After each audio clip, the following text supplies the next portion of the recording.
Hello and ciao to all of our kababayans in Italy. It is a joy and privilege to be with you all. Unfortunately, I cannot be with you face to face, pero ito po, I'm here online with all of my heart, ready to share with you. And because of the way that I was introduced, hopefully, you heard that my passion is to change the world one family at a time. Ito na po.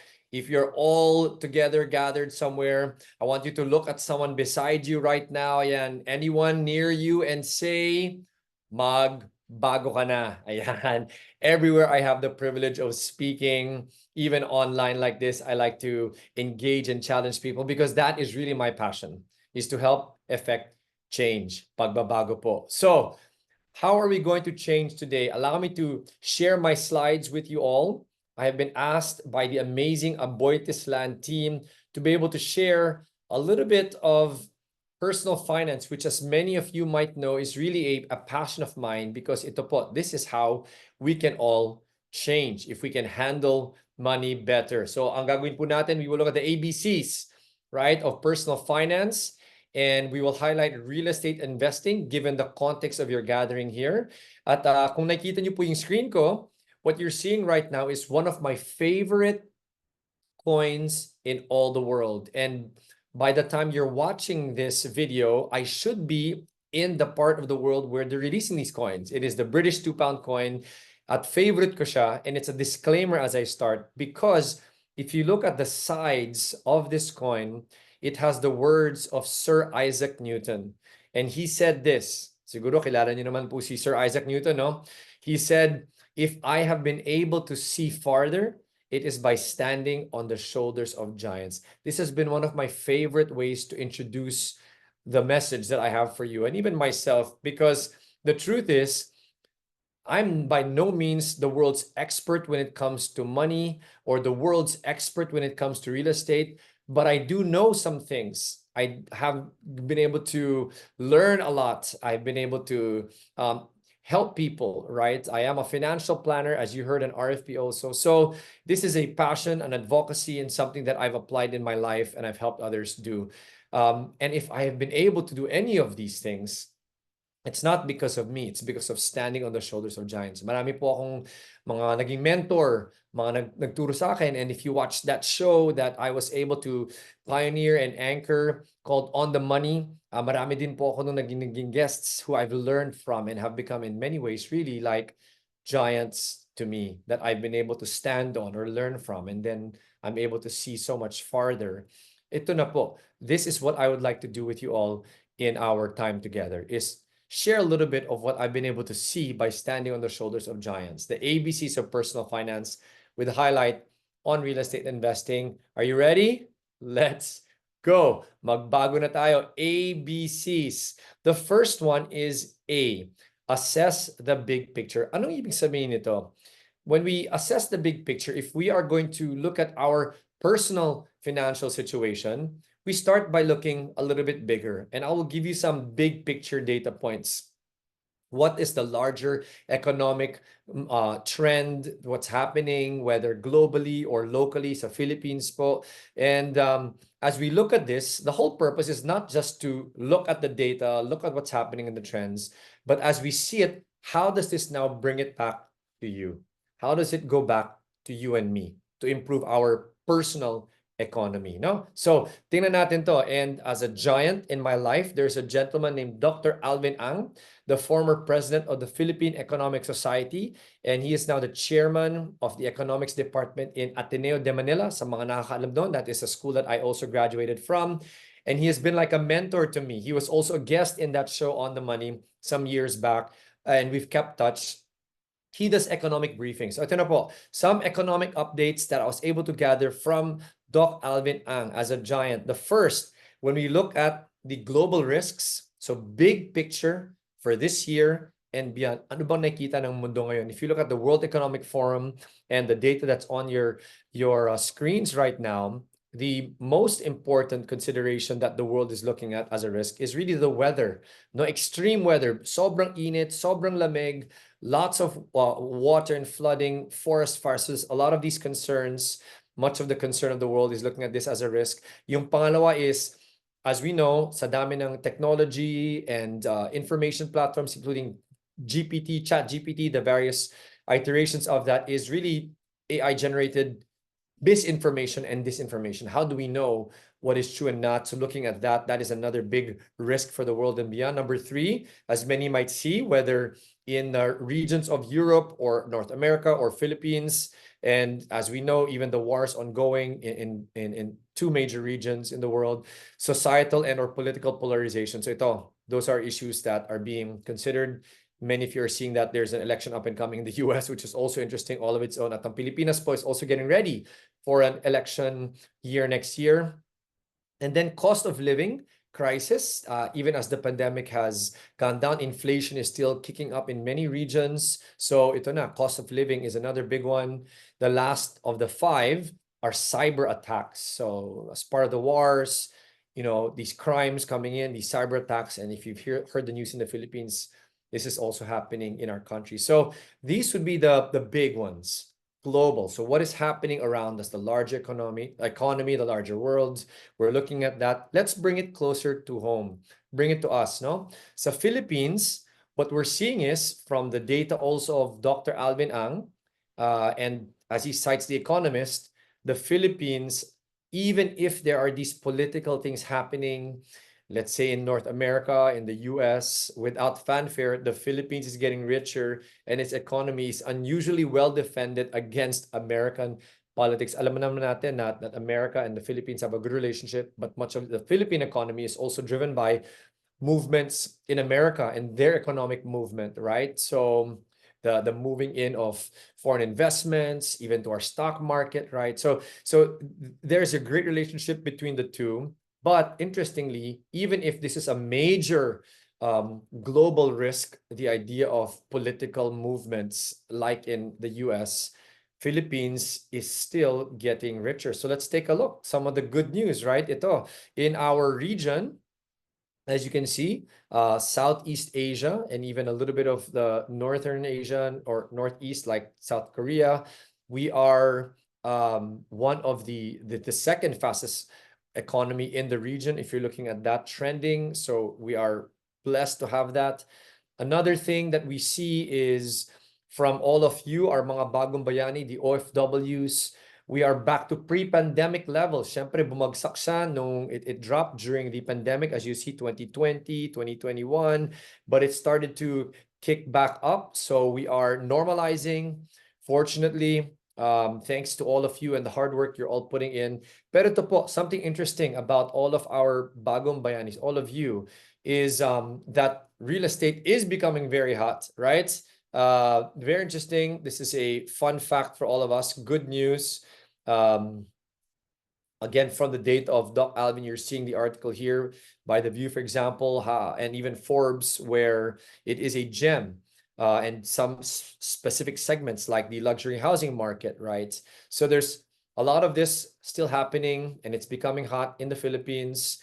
Some of the concerning things that we are seeing for the Philippine larger economy or the big picture is from your profile, itong mga OFWs, kayo po mga bagong bayani natin, the older ones, 45 and over, seem to be going back home. So if you look at the 2022, 45 and over, it's the largest brackets so far based on recent data na yung mga pauwi na, no? So you're going back home. So as that bracket of the OFWs like yourselves are coming back, what is concerning when you look at the Philippine economy is inflation is forecasted to be between 2 to 4% based on Bangko Sentral. But when we look at that forecast for the full year, nakita po natin, we're almost at 3.9 already. So we might breach that or exceed that. Alam naman natin, ang presyo ng bilihin, no? Even in the Philippines, for those of you that are still connected and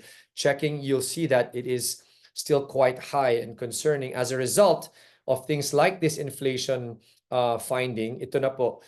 Credit card loans are at an all-time high, meaning because prices of goods are all going up, people are having to borrow through credit cards and not being able to pay all of that, and it's revolving because they need to buy, they need to consume, right? Or the general consumption is heading that direction. So that's a concerning thought that credit card loans are also at an all-time high. And as a registered, as an RFP, I like to remind everybody that this is one of the highest, if not the highest loan that a person can avail of with no collateral. So it's really quite concerning na ang taas nito. It will keep biting you back if you're in the same situation.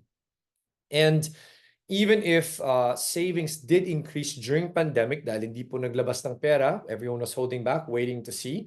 Now that it is post-pandemic, people are spending and the savings are going down.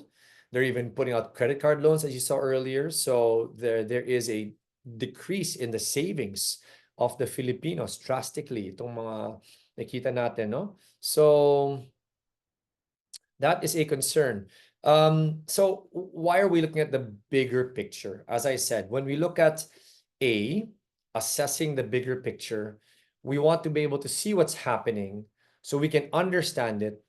But as we understand it, we bring it home at makita naman natin ngayon sa ating situation.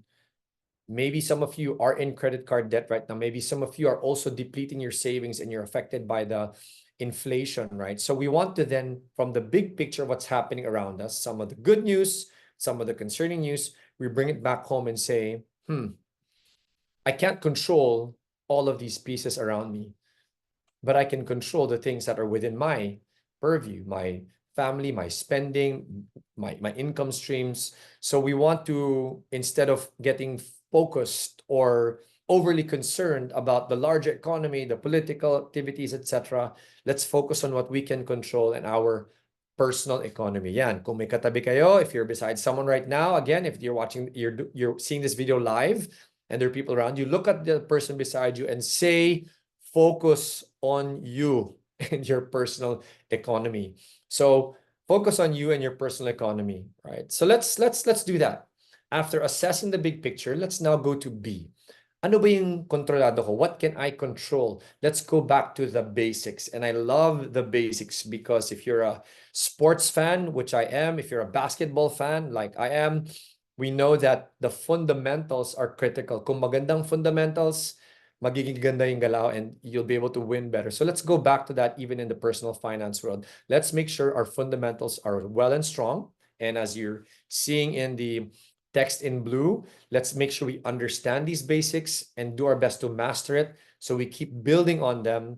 And as a result, we will improve our personal financial situation, our personal economy. Okay? So ito na. Let's go into the basics.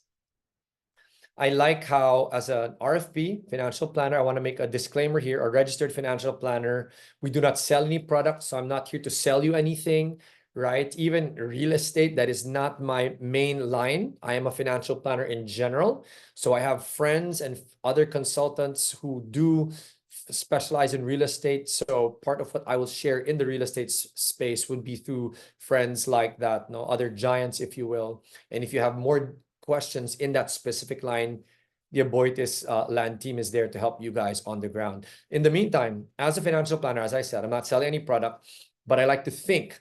I'm trained to think and create plans and help people understand and get some tips on how to improve their finances. That's what I'm going to do for you in this basics portion. Remember that cash flow is at the heart of financial planning.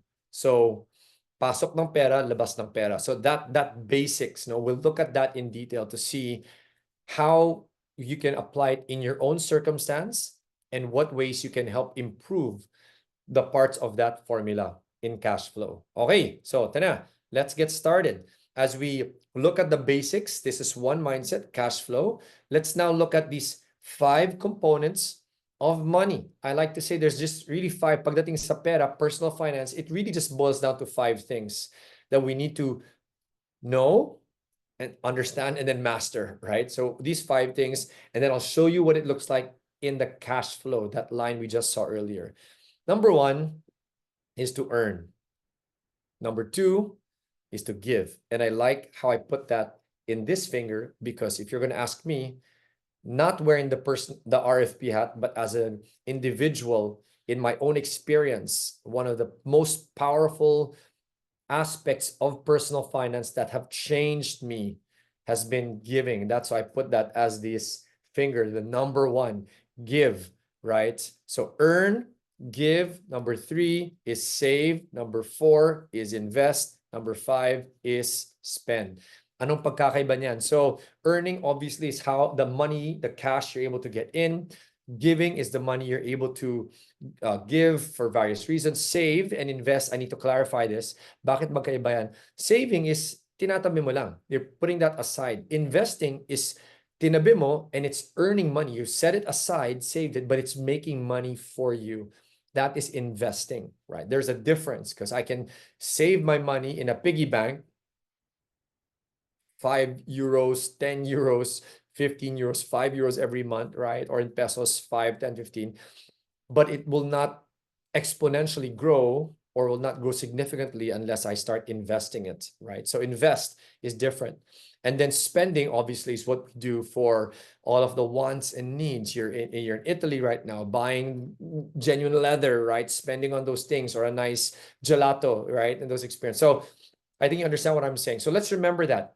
Earn, give, save, invest, spend. Some basics, right? So kung may katabi ka, tingnan mo sila, and then show them the fingers and say, earn, give, save, invest, spend. And then you put your hand like this so they can give you some money. I'm just kidding. So earn, give, save, invest, spend. Let's look at how this fits into the cash flow. Pinag-usapan natin kanina, that fundamental. It's at the heart of financial planning. So let's take a look. How do these 5 things fit into the cash flow formula? So if you're following the screen right now, you should be able to see how it all falls into place. So ito na, cash in. So the cash that I get from whatever income, kung ano man ang sideline or racket ninyo, di ba? And yung main line ninyo. So all of that cash that you're getting in, even gifts, donations, kung ano man yun, all the cash that you get in, that's one aspect. Less the cash that you then release. So all the cash out, that would be primarily spending, right? Cash in would primarily be earning. Should be greater than or equal to 0. Bakit po? If it is less than 0, that means you are borrowing money to be able to fund your cash out. Kasi hindi sapat ang earnings or kinikita mo. It's not sufficient. If it is equal to 0, you just break even.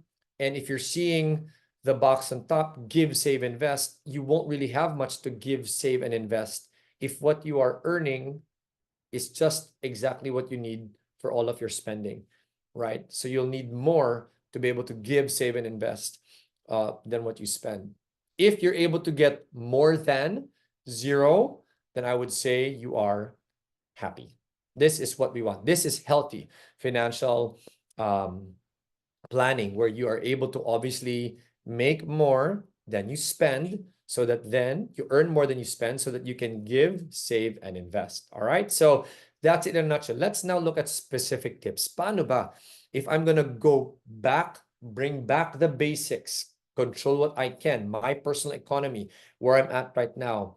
I don't know all of your circumstances, but I know that everybody here, including myself, we want to keep improving our personal finances, right, in our situation. So how can we improve our personal finances? How can we use this formula to improve it? Let's start with the earning. What can I do to improve the cash in? Ano ba yung mga tips and tricks na pwede natin gawin? First, we can look at repurposing assets. Ano ibig sabihin yan? We want to identify all the things we own, right? So it could be your house, your car, if you have one there, maybe back in the Philippines, you might have some side businesses you set up or you invested in the Philippines. You might have some investment assets as well, right? So look at these things that you own, right? And the tangible things specifically, and are there ways to repurpose it? This is something that came especially with the pandemic, where repurposing, pivoting, right? You heard all these buzzwords, became a big thing. So ano bang pwede natin gawin? If we want to get more cash in, if we want to earn more, what are these assets and how can I repurpose? For example, one quick thing would be, are there assets that we have, maybe even gadgets, clothing, some nice leather shoes, whatever, that if we're honest with ourselves, we don't really need it and we can sell it, and therefore as we repurpose it, selling it, we then get cash that adds to the earning. Or we can find alternate uses of these things so that it then makes money for us, if not being sold. So could it be that, for example, I like how in the Philippine context, part of the repurposing would be people using back in the pandemic, if you remember the situations where people had, let's say, hotels. I know people who own hotels at the time, and they repurposed that asset to be a quarantine facility. So that's pandemic period. Are there assets that are similar for you now that you can also repurpose in different ways? Do you have a property that you invested in the Philippines that you might want to then use as a B&B? Um, are there items that you're using even there where you're at that can be rented out or leased or something where it's something that makes income for you? So repurposing, that's another one of the main thoughts. And here's a repurposing of an asset na hindi natin masyado inisip. There are the things, there are larger things like properties and vehicles or things of those nature. But part of repurposing assets is not just selling them or reusing them for a creative reason that makes money for you, but you and me, we're assets. Yourself, your career, your profession, your skills. So part of repurposing, especially in this day and age, is asking, are there ways that you can reinvent yourself? Are there new skills you can develop now so that as you develop those skills, it gives you an added income stream, and then you'll earn more and it'll help in your financial planning? That's a repurposing. Related to that, so earning, and you might know this already, that's why I'm putting these in parentheses, a passive income stream. If you are working, which many of you, I assume, are, as you work, you're paid. So you're active. Kung di ka nagtrabaho, you don't work, no income. So that is active income stream. You need to be there to make things work for you. Another active income stream might be baka may side hustle ka. You're selling things online, you're doing a live selling, right? Or you're doing something where you need to be there. So for me, for example, this is an active income stream on the side for me also. Being able to speak and impart knowledge, people pay me, but if I don't show up, I don't make it. How can we make these active income streams passive? That's one thought to increase our earnings. So could it be that, on a very practical note, there are some of the side hustles you're doing that if you delegated it, baka may kamag-anak ka that could do it instead, a relative who could do it instead. You're not the one doing it, but you're still making money from it because someone else you've trained to do is doing that. That allows you more passive income stream because you have more time and you're not as hands-on in doing that. In the work you're doing, could it be that part of a way to build a passive income stream from your active income stream would be sa trabaho mo, you are looking to build your own leadership capabilities and training up other team members so you can offload some of the tasks that you're doing. And as they're equipped to do it better and do it well, that frees you up, less active, and you can now put that time and energy behind something else, a repurposing of an asset, yourself, retraining, or other active streams that you cannot put your time and energy behind. So that would be one way of looking at this. Are there ways to look at your active income stream and convert it into a passive income stream? Another would be looking for straight up passive income streams like investments, right? So as you earn, and you're seeing this investment part on the right, could it be that you put money behind things where you're not there? So we'll talk a little bit about property, real estate, right? Renting it out, someone else is leasing it. So it becomes a passive income stream because you're not always there and hustling. Income streams could also involve a whole host of investments, pooled funds where it's growing 3, 4, 5%, 7%, bonds, etc. So those are samples of passive income streams where you put in the money, but after you put in the money, you don't have to be the one to always be there to track and hustle just to make it grow, where you would have done that in an active income stream, sa trabaho, etc. So I hope that that is clear. So that is for earning. How do we improve that? Repurpose assets, build passive income streams. There's many more, but for our time, we'll focus on those two. Let's move to the next item. Planning spending, Edric. How can I improve? Are there any tips, any tricks, any things we can do in that space? Meron din. Let's start with the pyramid cut. So this is a term that I created. I want you to look at all of your spending, lahat ng ginagastos ninyo, and then form it into a pyramid. What is the biggest expense? And then start working down to the smallest one. Pyramid. Is there a way for you to look at the big items on top of the pyramid and start cutting? And then you start working your way down. So sa pinakamalaki muna, pinakamalaking gastos. For many of us, if you have a family, so I have 6 kids and they're various ages, 21 all the way down to 5. There's 2 that are, one is in college, one is about to go to college, and then yung iba are all in various stages of K through 12, right? So given that, you can imagine one of the biggest expenses that we should be having is in education. So big pyramid, right?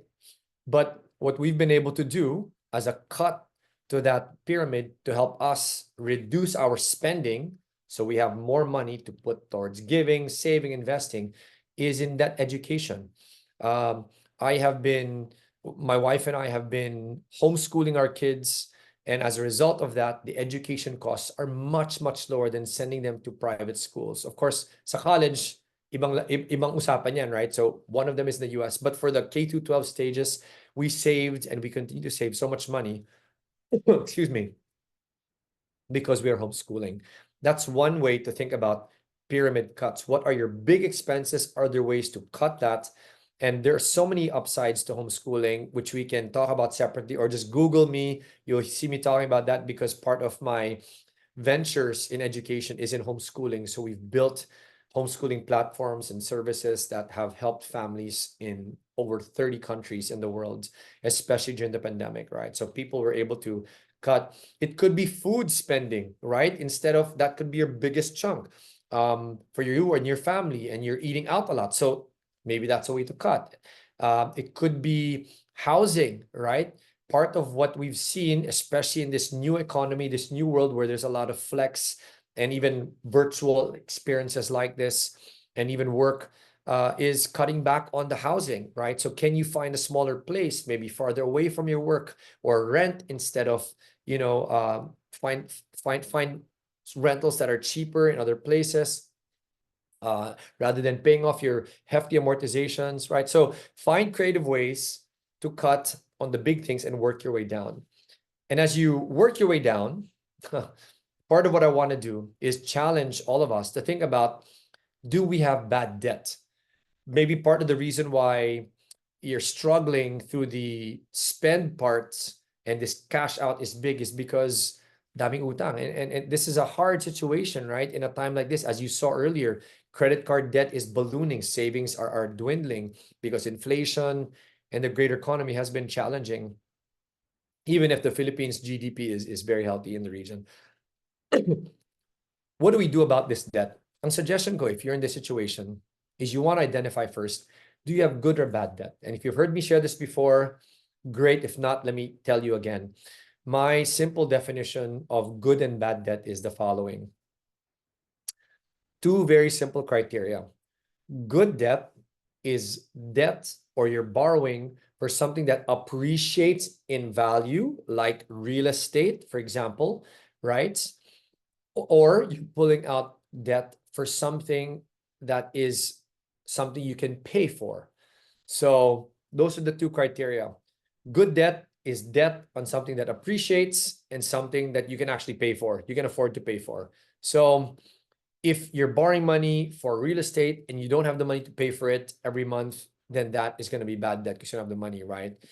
Credit cards are bad debt because, if you're not able to pay it every month, right, then clearly can't pay it every month, you're rolling over, it becomes bad debt. Now, what if you use the credit card to buy something that appreciates in value? That's good. But if you're using it to buy, upgrades in your phones or your gadgets just to feel good, and bato-bato sa langit, wag magalit. But the truth is, if we are spending on things we don't really need, with money we don't have, to impress people we don't like, then we end up in bad debt. And you know what? I'll be the first to admit, guilty din po ako dyan. I came from that situation. It was the most painful lessons in my life where I almost lost all my money because I put money behind the amortization of a new van for my family. At sa mga nakakaalam, I've shared this in other platforms.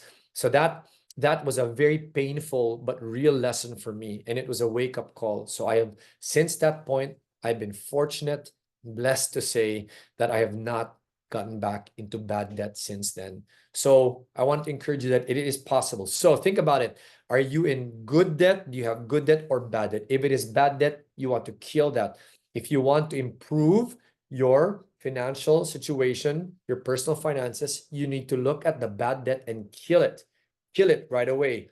Put as much energy behind that. I will even say don't invest yet until you're able to cut bad debt. That is my suggestion, because generally speaking, the investments you make versus the debt you will have, you will most likely be paying more for the interest on your debt than your investment. So it's not a wise thing. Now, there's ways to manage it. I would speak specifically to a financial planner if you like, to help you see maybe there are ways to work out. But generally speaking, if you have bad debt, don't do it. Okay. So look at the person beside you and say, kill bad debt. Napakabigat yan. Kill it. Otherwise, it will kill you.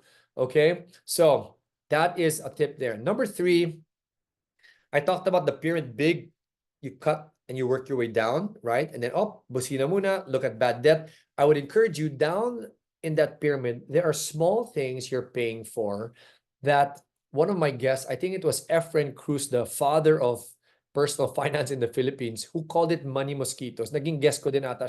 Naging guest ko siya dun sa On the Money, on that show on ANC. I'm pretty sure he's the one that used this term. So what is a money mosquito? Parang mosquito, maliliit lang, small bites, but they all add up. So what are these money mosquitoes that could be happening? Maybe you have so many different subscriptions, a little bit here, a little bit there, but you're not really using it. If you add all of that up, it becomes a problem. Or you're not religiously checking your credit card bills or your cell phone statements. And I'm guilty of that. There was a time when one of my cell phone bills was taking on, in pesos, about 350 pesos extra every month. I didn't pay attention for several months until I checked it and I said, oh, ano to? Ringtone. Ringtone? I never subscribed to a ringtone, but I was paying for it for several months. And so that became a money mosquito. So it could be that as well for you. So check those things so that you don't have all these little mosquitoes adding up, because, as I said, if you add it all up, that money could be going to giving, saving, investing, and improving your financial situation, right? Let's move upwards. Or no, one more, spending. We want to ask ourselves, are we empowering our remittances? We saw that the remittances, thanks to all of you, is going back to pre-pandemic levels. That means all of you are working hard, all of you are getting blessed financially, and it's coming back to the Philippines. Thank you so much. But here's a thought for you, and I know that this can be a problem of many OFWs. You feel so burdened because all that money is going out and there's nothing saved up for you or for your children. And this is what we're talking about here, right? Good financial planning means you need to have these components in place. We need to be able to prepare for the goals of our children in the future so that hindi tayo naipit, no? If you've heard the term the sandwich generation, I want to highlight that here. Ano ba yung sandwich generation? Ito yung you and your spouse have kids sa baba, but you also have parents you're taking care of, siblings, uncles, kung sino man yun. So you're taking care of people there, but you're also taking care of your own kids. So you're sandwiched in the middle. Anong mangyayari? At some point, what's going to happen, because you're spreading it upwards and downwards instead of just for your kids, ang mangyayari is your kids will then move up, but because you have not been able to save up for your own retirement, your goals to take care of yourself, later on, ito ngayon, ang mga anak mo, your kids are the ones helping take care of you now, but they're also taking care of their own kids. And then the sandwich generation carries on. Baka kayo po, that is your situation. That was your situation. It's time for us as Filipinos to break that cycle. Say that with me. Break that cycle. How do we break that cycle? It's hard, honestly. It's easier said than done. Mas madali pong sabihin kaysa gawin. But here's the truth. Nothing in life comes easy, right? So let's do it. How can we get out of that? I would encourage you to empower your remittances. ask yourself, is the money you're giving helping them in a sustained way? For example, are you putting that money behind investments or things that will earn money so that it's not just bigay, they take and it's completely spent? That's one way to empower that remittance. You also want to ask, do you need to have a hard conversation with the people you're supporting where kung bigay ka ng bigay, mauubos yung para sa'yo at para sa anak mo, and then you will become a burden. And again, the sandwich generation perpetuates. Maybe you need to be able to have a conversation with these relatives and say, you know what, I need to cut back on what I'm remitting or giving to you guys or sending to you, because if I keep doing it, wala nang may iwan para sa akin at magiging problema ng mga anak ko to. They will then inherit my need for money, and they will have to find a way to do that to provide for me. And as Filipinos, we want to show we love and care for each other. So I want to be careful about this because we're a very close society. We're malapit po tayo, no? All these relationships are very important.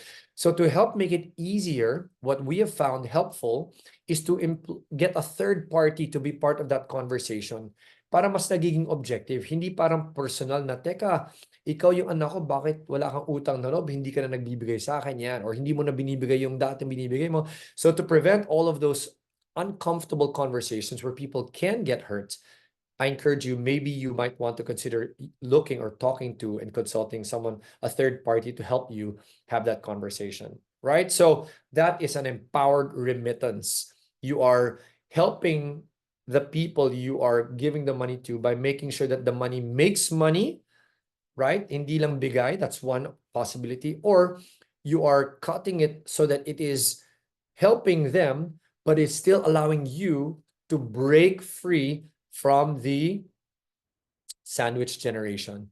At yung anak mo, the next generations will be so grateful to you because you're stopping it and you're helping them have better ability to take care of their families. And I firmly believe kung kaya natin to as a general public, as a general body of Filipinos, we will help also alleviate the next generations from poverty.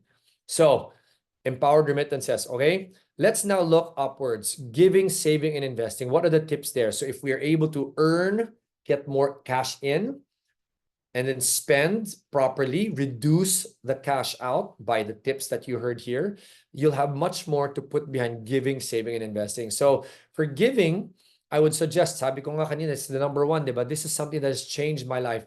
Irrational giving, right? And then strategic giving. Strategic muna. Strategic is, hindi, tulad ng sinabi ko about the remittances, no? It's good for us to give. But if we just give and it's just consumed, then sayang eh. So you want to make sure that where you give goes to something that lasts and endures, or that is able to sustain itself, right? So, for example, I'm a Christian, right? I like to give to my local church because it's strategic. I know where it's going. I know it will be going to something very meaningful and helping people's lives change. So I give strategically in that way. Hindi yung bigay lang ng bigay. So sa Pilipinas, maraming kumakatok sa pinto natin, di ba? So if we give them coins and cash, we don't know kung sindikato yan or not. So pag nagbibigay kami, strategically, pagkain. Nakakainin nila na masustansya, right? So we give that something healthy that they will actually eat. So they're grateful for it. We're able to still give, but it then becomes strategic. So think along those lines. When we give, make it strategic. The other is irrational. Nabanggit ko nga, I am a Christian, and there was a time where one of the biggest life lessons I had in giving was when yung wife ko became a book author, and the book that she wrote became a bestseller in the Philippines. And in the publishing outfit, sabi it was one of the best performing books. So ito na, for a book author, you get your money once a year through royalties. And she got a call from the publishing house. Sinabi na, Miss Joy, your check is ready. It's for the first year, and it's a good year. So as a Chinese Ilocano Jew, all of that in me, right? Very thrifty and kuripot, I was so excited to get that money to be able to, ayan, give, save, to be able to put it in all of these areas, to manage it well, hopefully save it and invest it, to pay, to spend some of it, to enjoy it. So marami akong isip na pwedeng gawin sa pera na yun. But my wife, God bless her, she said, honey, you know the Bible says to give our first fruits. Yung, it's the first income she's making from that. So she really felt like she wanted to give that whole thing to God, through our local church. So when she first said that, nakasmile siya, in my mind, I was smiling outside, but in my mind, ang inisip ko is, talaga ba? Ikaw ba talaga yan, Lord? Baka wrong number, busy signal, diba? Baka, maybe it's not really, because I didn't want to do that. And I was thinking about, nako, ano ba tong si wife? Baka mali na naman ang discarte nito. You know, I was thinking all these thoughts, but instead of saying it, I just looked at her and I said to her, okay, baby, since this is for your book and you really feel like you want to give it, go for it. In my mind, irrational. It didn't make any sense, right? But what I've learned about God is you cannot outgive God. And if he asks you to give and you do it, he will do something. So ito na, irrational, diba? Doesn't make any sense. She gave that money away. A few days later, we got a call. My wife and I, we do these social media collaborations and endorsement deals. She got a call from this client that wanted to do a collaboration and an endorsement deal. And the amount of the project, nung narinig ko, sobra akong nalaglag halos sa upuan ko. It was 25 times more than the amount that she had written or given from the check she received from the royalties. So giving is really so powerful. There's something about irrational giving that can change you. So again, in our case, what does irrational mean? When God said you give, we gave. Even if it didn't make sense, and he took care of us, and he was able to show us that, hey, you know what? I've got your back. So ang lesson po dito, hindi yung magbigay ka tapos 25 times sa makuha mo. That's not the advice that Edric is giving you. The advice is, think about, are there moments, and if you're also a Christian, that God might be saying you need to give, then give, and you watch him do his thing. So that's irrational. Let's move to saving, right? Saving, ano ibig sabihin yan? So the difference between saving and investing, as I said, saving is for short term, investing is for longer term. So magtatabi ako para makapagbiyahe kami papalik sa Pilipinas. Saving. Investing is magtatabi ako para sa education, college ng anak ko, or we want to set up a business someday or move back to the Philippines and have a business. So whichever those longer term goals, that is investing. So that's how I would look at these, and that's the tip I have for this. Now, let's move forward. Given all of these basics, and you can take a photo of this if you want, so you're seeing all this and you can remember it. My suggestion as we go forward, ano ba yung natututunan natin? What are we learning? We're looking at the ABCs of personal finance, and we want to have a very specific look at real estate as far as investing is concerned in the Philippines, thanks to our very generous Aboitiz Land team that is hosting this event and has been gracious enough to invite me. So here we go. Let's talk about investing. C. So A, assess the big picture. B, bring back the basics. Pag nakita na natin yung big picture at nakita natin we need to focus on our personal economy, bring back the basics. Nakita natin yung basics, cash flow, and yung lima, the 5 areas of personal finance that we really just need to think about. Earn, give, save, invest, and spend. Nakita nyo even how it comes together, all those tips. Now let's look at consider real estate investing. How does this fit an investment portfolio? You also saw at the last part of the basics, investing. What does this look like, Edric? How do I start? Or if I'm doing it, show me the universe. I'll give you a quick snapshot and a look at real estate as a specific area here. And the way I want to do it is by encouraging all of us and you to say, ano ba yung goals mo? Ano ba yung goals natin? Ano bang gusto natin mangyari sa pera natin? Because if we're working and working, di natin anong goals natin. If we're investing and saving, we don't know where it's going to be going, then it will be purposeless and it will be pointless, in my opinion. We will have big dreams, but we will not get there because it's not clear.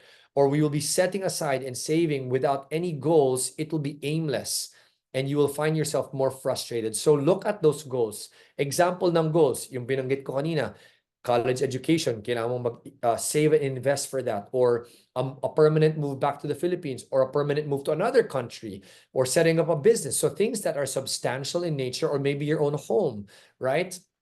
Or an additional real estate property. So what are these big financial goals?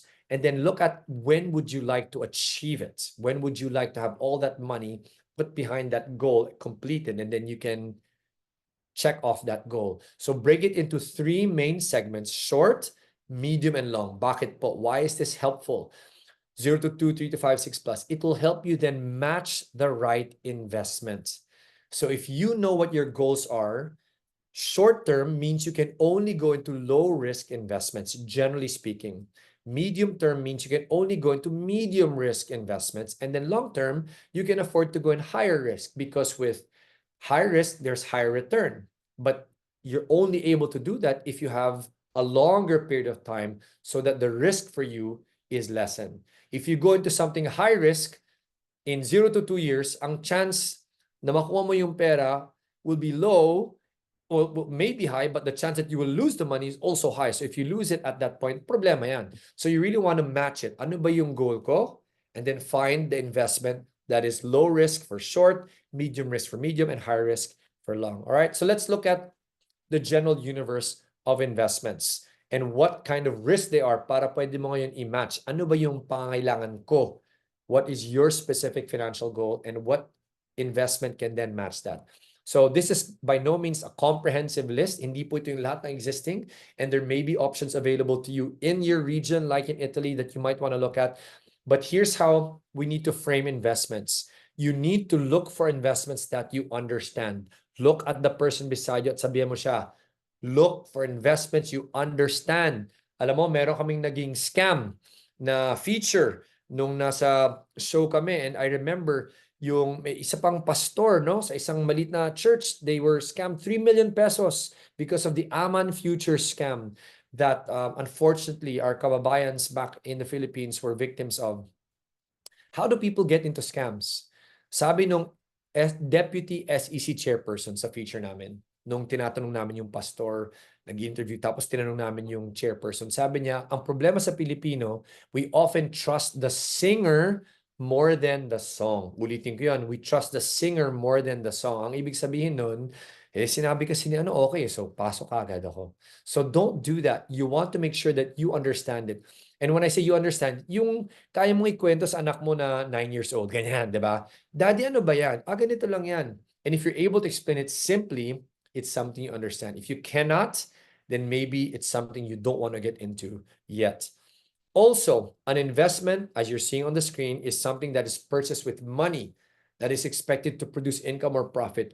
Kung bumili ka ng bag dyan sa Italy at hindi mo naman ibebenta with a markup, magpakatotoo na tayo, di ba? It is not investing. It's really just a spend. You just want to buy it. But if you are buying things because you will then sell it for a profit, you earn money, then it is an investment.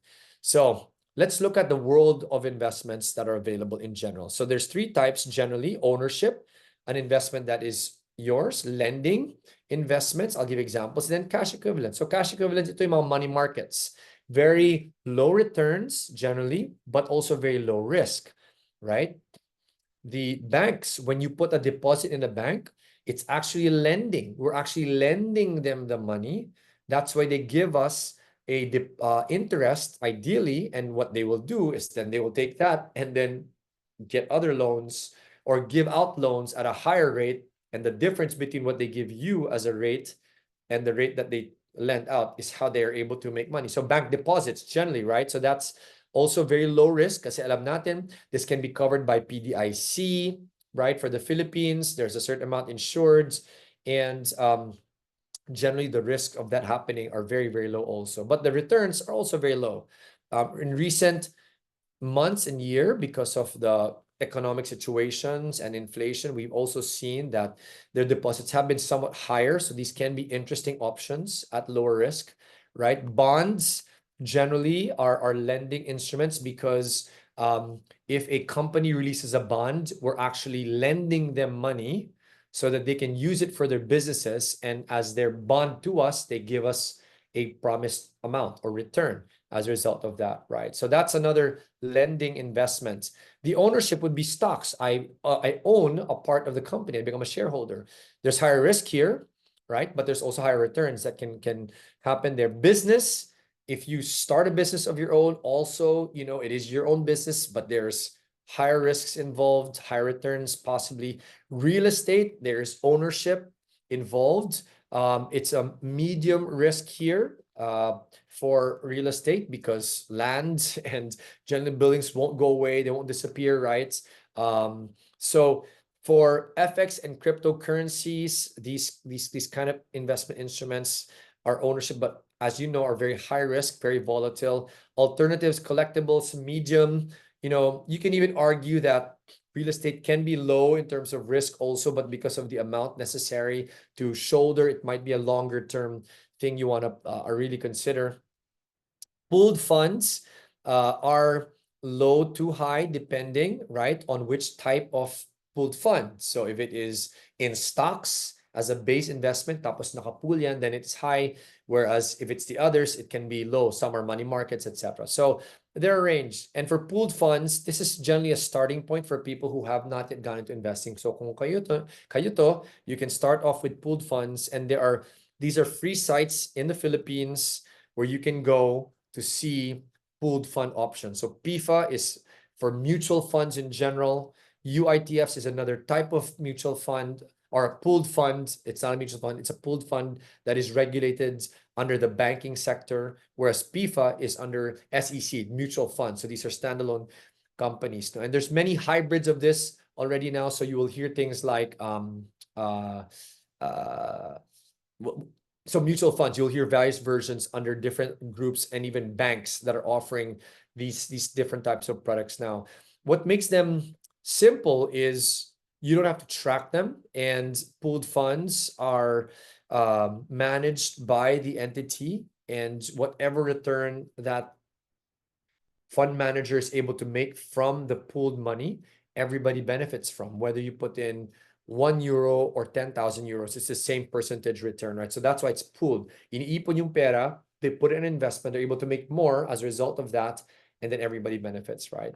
So those are some of the investments or general investments that you will see in the market. Let's go deeper into real estate. Let's talk about that, right? And as we look at real estate as a specific sector, so I've shown where it fits in a possible portfolio. It can be in medium to low, so short to medium term, medium risks also, associated to that, depending on how you skin it.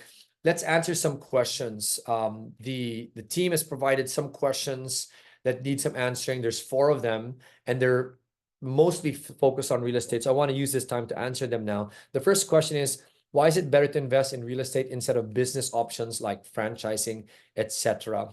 The general answer is, kung business ang magiging investment mo, there is greater possible returns you can get from it, right? But the difference is, for business, you need to have a lot more involvement because you have day-to-day operations. There are many more moving pieces, and you'll need to succeed for you to be able to gain all of the possible upsides.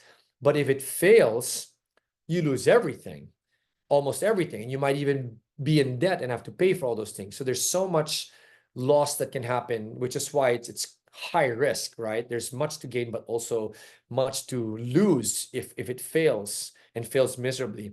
But property, on the other hand, especially if it's good locations from reputable developers like Aboitiz Land, the price of the asset will remain the same, right? And even appreciate, especially if it's a good one. So the losses are minimal in that area, right, as far as an investment is concerned, because it is either lands or a structure. You don't just lose that overnight, right?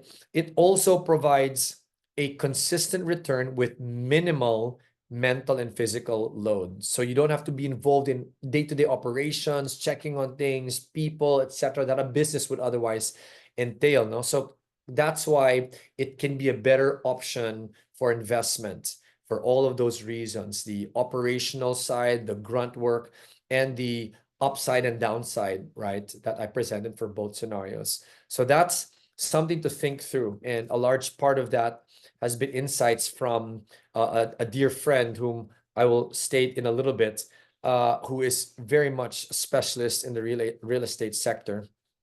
The other question that is being asked is, what about ROI?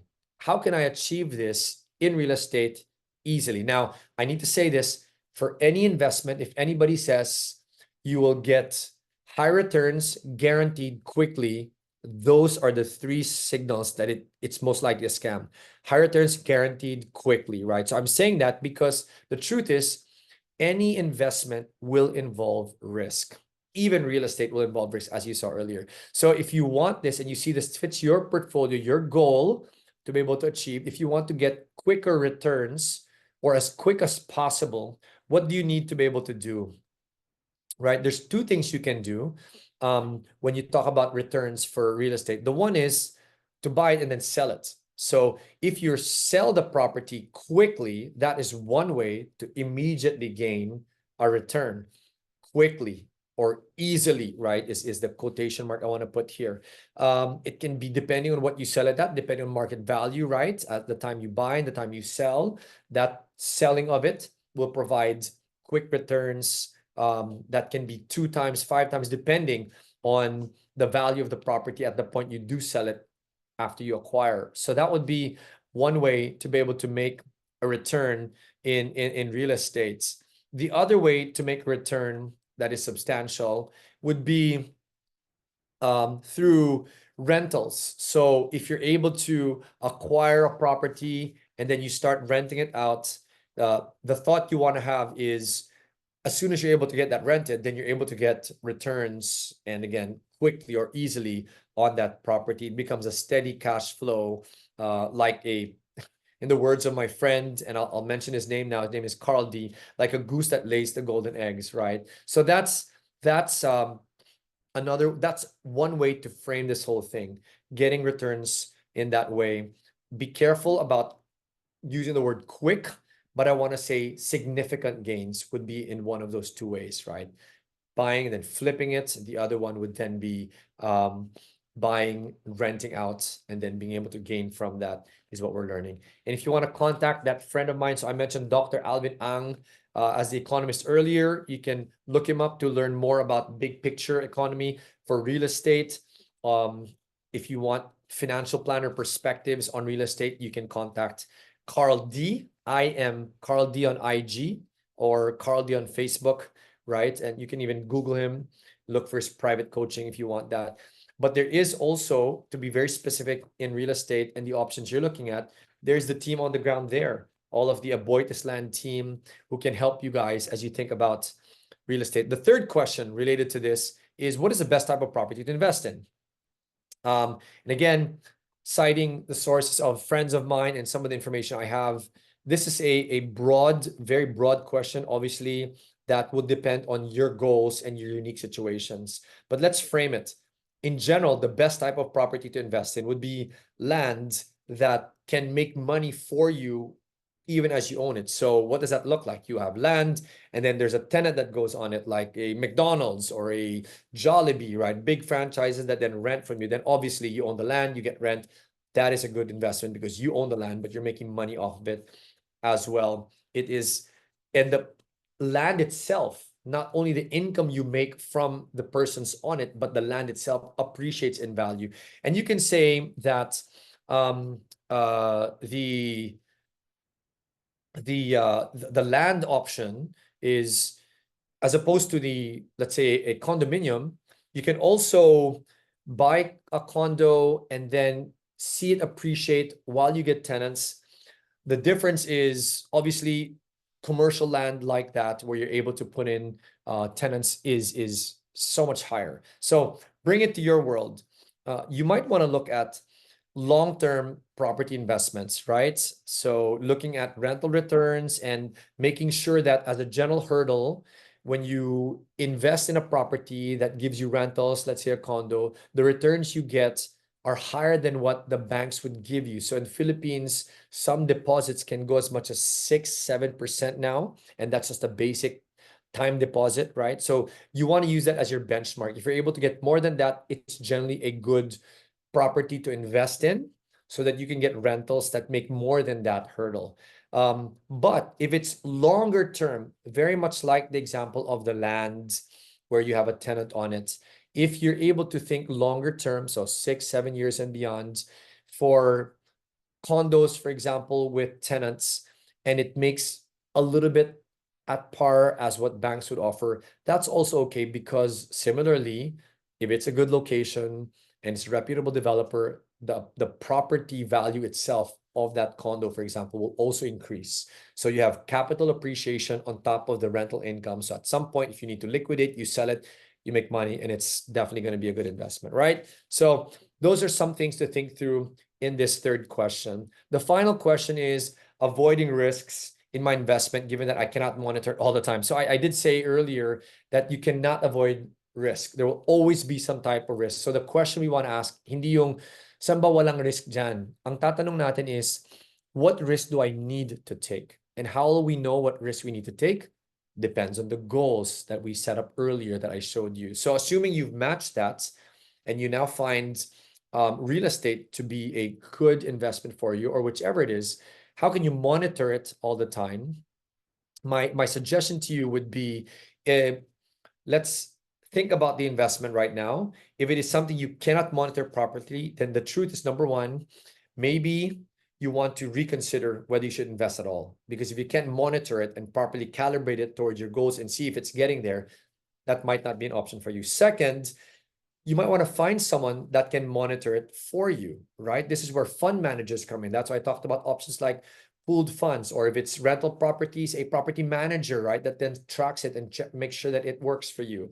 I love also how, you know, and as a disclaimer here, I haven't tinkered around this thoroughly, but Aboitiz Land actually has an app to help make it simple to monitor investments like real estate for you. So here is what it looks like, right? You can take a look, Vecino app.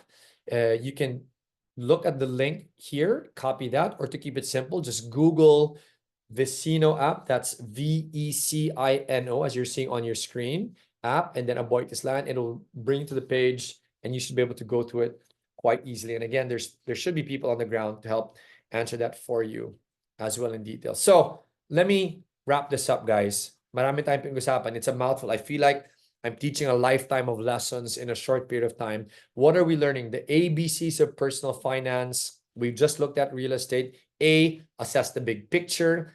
B, bring back the basics. C, consider real estate investing. And then D, don't forget, behavior is key. So now, this is where the rubber meets the road. I like Dave Ramsey, one of my favorite quotes. He says, personal finance is 80% behavior and attitude, only 20% skills. Kasi marami tayong alam, pero kung wala tayong gawin sa alam natin, walang mangyari. So with all the information we have, which we probably already do, if we're not changing any of our behaviors, if we're not doing anything about that, then we won't really experience breakthroughs in the areas of personal finance. So I wanted to close with this last ABC, D, ABC, D. Remember that in personal finance and life as a whole, attitude, not aptitude, determines altitude. Sabi nga ni Zig Ziglar, attitude, not aptitude. So not so much the skills and abilities, but it is our attitude, the behaviors that will help us really get farther, determine altitude. No? So I want to close with two stories and then I'm done. Yung una, na-inspire ako, her name is Ditas Comoda. Some of you might have heard me share this story if you've been following me or been in other speaking engagements of mine. Or maybe you heard this on our show or you saw it on YouTube. Ang ganda ng kwento ni Ditas Comoda. In a nutshell, si Ditas Comoda, she was an executive secretary. Kita niyo naman dyan, ano? So as a secretary, hindi malaki ang sweldo ng secretary. But she was a secretary for many years. And as a single mom, I was so proud of her when she said na paaral niya lahat ng anak niya. She was able to send all of her kids to good colleges. How was she able to do that with the salary of a secretary? She said something very important. She said, with the amount that she was able to make, whenever there would be a promotional or there would be an inflationary increase in her salary, instead of increasing her lifestyle, she kept it the same. So habang tumataas ang sweldo niya kahit paunti-unti, a little bit at a time through inflationary increases, etc., that increase in spread, she tried to manage her lifestyle as low as possible and just keep it the same, so that with that extra, she was then able to save and invest. towards college education of her children and was able to set her children to very good schools. So what I really was blessed by her, at sabi din niya, di ba? Sabi niya, alam mo, marami nagsasabi ng investing para sa maraming pera lang, sa mayayaman. She said in her own words, she's living proof that investing is not just for those who make a lot of money. And for many of you of W's, you're making a lot in peso values, right? So she was saying even from a peso earner as a secretary with the amount she was able to make, she said it's not about how much you make, it's how much you're able to really set aside to save and invest. Because you could be making a lot in peso value, but because ubos, we're not yet managing the cash flow well, like we looked at earlier, then we're not able to see it really gain. So for her, what I learned from her, and I want to encourage all of us, one major shift in our behavior, in our attitude, is to learn contentment. Even as you increase your spend, you're now there instead of in the Philippines. Are you able to say, I can live within these means so that I have a greater spread? And if we learn contentment, this change in behavior, this could be the way we then goal unlock, are able to achieve more from the earning, less spending, and then we're now able to have more to give, save, and invest as we learn contentment. And in Dita's case, she was able to send her kids to good schools as a result of all of that. So that is Dita's story.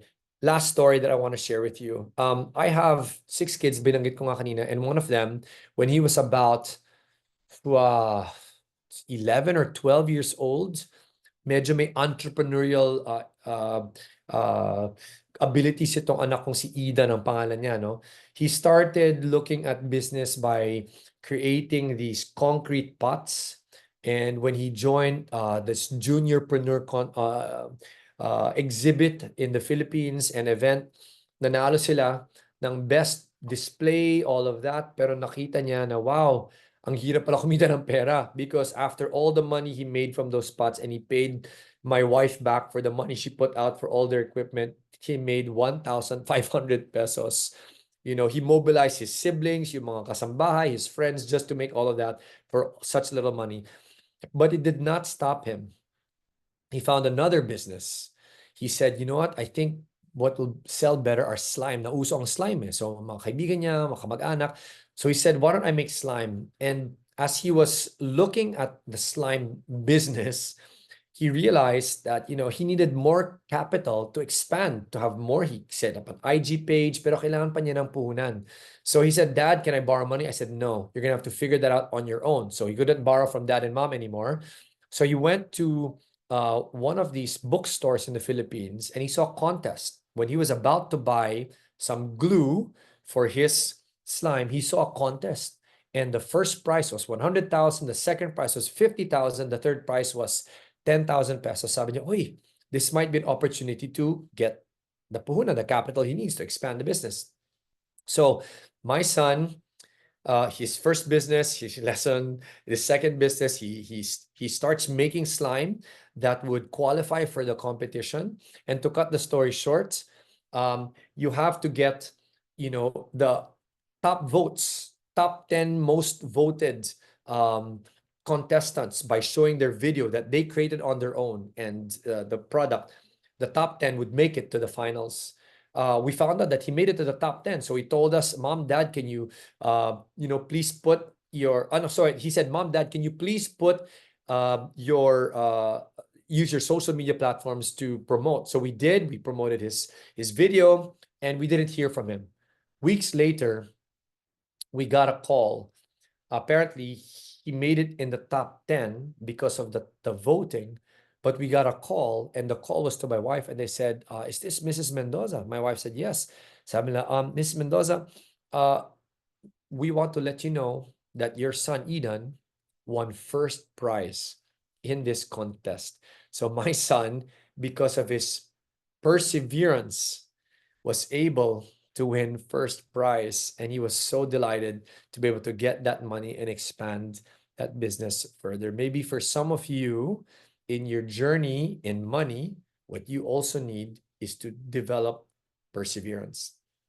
Alam ko, bilang mga bagong bayani, to be able to go there and leave your homeland behind, there's obviously a lot of perseverance in place. Maybe you need this even in your financial situations. You need to be able to push and hustle and carry on, because that is what is needed in this season. So I wanted to encourage you with that, because there will be a win, just like what we saw in the life of my son in this simple example. And as a closing thought, let's wrap this all up. Ano bang natutunan natin? ABCs of personal finance. A, assess the big picture. B, bring in the basics. C, consider real estate investing. And then D, don't forget, behavior is key. Sabi mo sa katabi mo, behavior is key. Ayan na po, ABCs. We just looked at the ABCs of personal finance, and we did a highlight on real estate investing as promised. But here's one last thought from my heart to yours, and I'll be very personal about this. I hope it doesn't sound too spiritual, but I do not know where you are in your journey. I do not know your circumstances, but here's something I do know. Someone does, and He's God's. And it might just be that the way to finally break free and improve your life as well as your personal finances is to look to the advice of someone who can help change your life forever. This is what He says: come to me, all of you are weary and carry heavy burdens, and I will give you rest. So that is my closing statement. Thank you so much to the amazing Aboitiz Land team for the privilege of speaking and sharing from my heart. Thank you to all of you for listening. I hope this has been helpful, and not just helpful, but it will create change. Tulad ng sinabi ko sa simula, gawin natin ulit. Magbago ka na. God bless. Thank you all. I hope to see you all soon. Bye-bye.